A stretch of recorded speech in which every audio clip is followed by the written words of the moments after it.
See the description.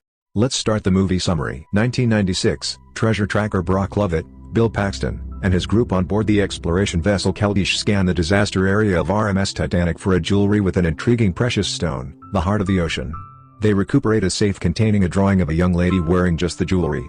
It is dated April 14, 1912, the day the boat struck the icy mess. Rose Dawson Calvert, Gloria Stewart, professing to be the individual in the drawing, visits Lovett and recounts her encounters on board the boat.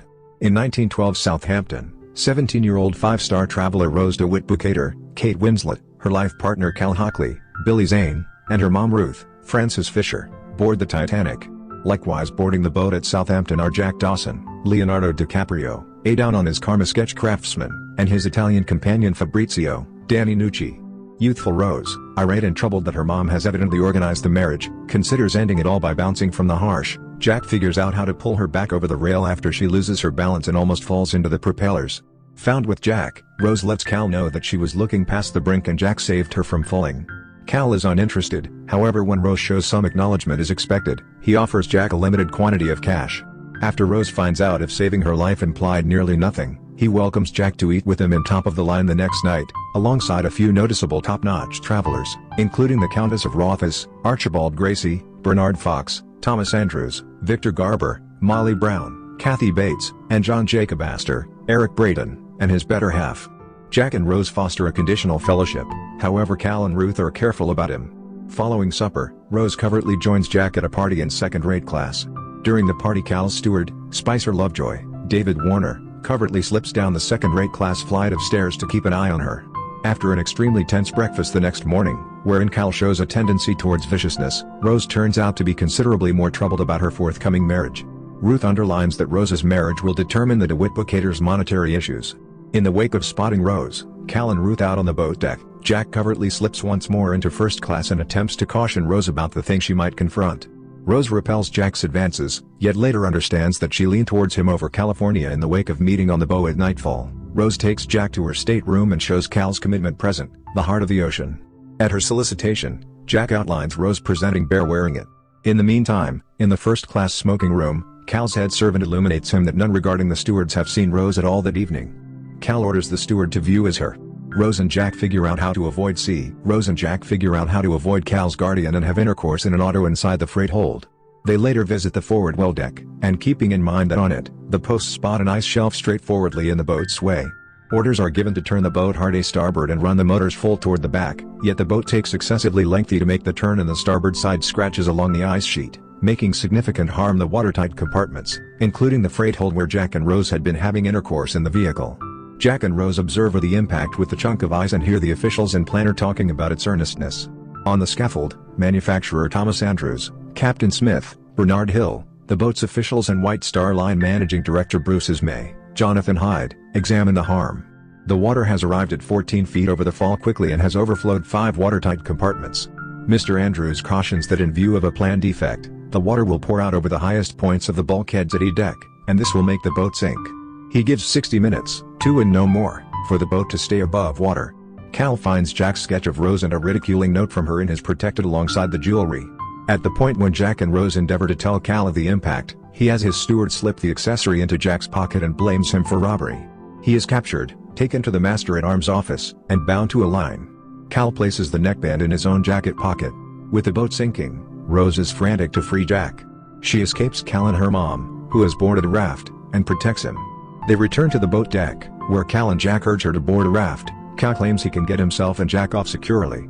After Rose sheets one, Cal tells Jack the course of action is just for himself. As her boat brings down, Rose concludes that she can't leave Jack and commits. Jack faces her, indignantly from the beginning, however his methods before long goes to warmth and they share a progression of kisses at the lower part of the grand staircase.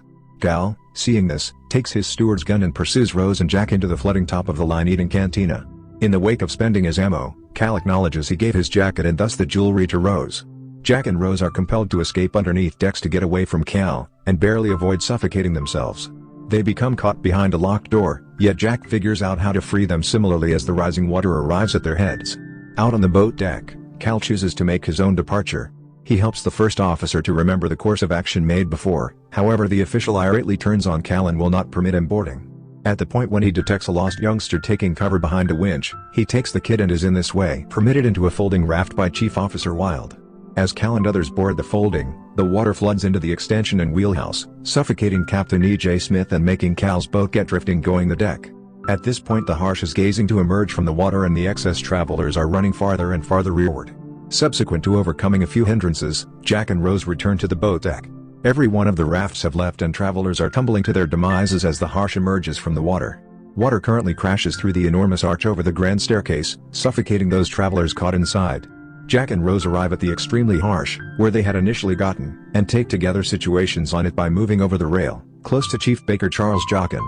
The boat breaks 50, making the Harsh accident down into the water and killing Lovejoy, the head servant. As the boat severs it maneuvers the Harsh back up high, leaving it staying there briefly. Jack and Rose ride it into the sea as it loads up with water and afterward plunges to the base. As Jack and Rose let go of the Harsh, the Titanic vanishes into the obscurity underneath them, and the two of them swim to the surface to end up in a huge horde of travelers and group. In no time, Rose and Jack track down a piece of framing from the grand staircase, and he helps her onto the wooden board just light enough for one individual. Holding the edge, he guarantees her that she will bite the dust an elderly person, warm in her bed. He passes on from hypothermia, however she is saved when 5th Officer Lowe and a few crew members return to attempt to track down survivors. With Rose stowing away from Cal in transit, the RMS Carpathia takes the survivors to New York. There she gives her name as Rose Dawson. She later discovers that Cal ended it all in the wake of losing everything in the 1929 Wall Street crash. Lovett leaves his inquiry subsequent to hearing Rose's story. Alone on the Harsh of the Keldysh, Rose takes out the heart of the ocean, in her control from the start, and drops it into the ocean over the disaster area site. While she is apparently snoozing in her bed, photographs on her wardrobe portray an existence of opportunity and experience, part of the way propelled by Jack. A youthful Rose gets back to the boat, from the outset, a miserable wreck on the base, yet as Rose arrives at the promenade deck the boat starts to shine with light. As she enters the grand staircase she is welcomed by the individuals who died on the boat, including the Titanic's band, First Officer Murdoch, Thomas Andrews, Jack's companions Fabrizio and Tommy Ryan, and remaining at the clock is Jack himself. He broadens a hand and they rejoin, to the blissful cheers of the died travelers and team.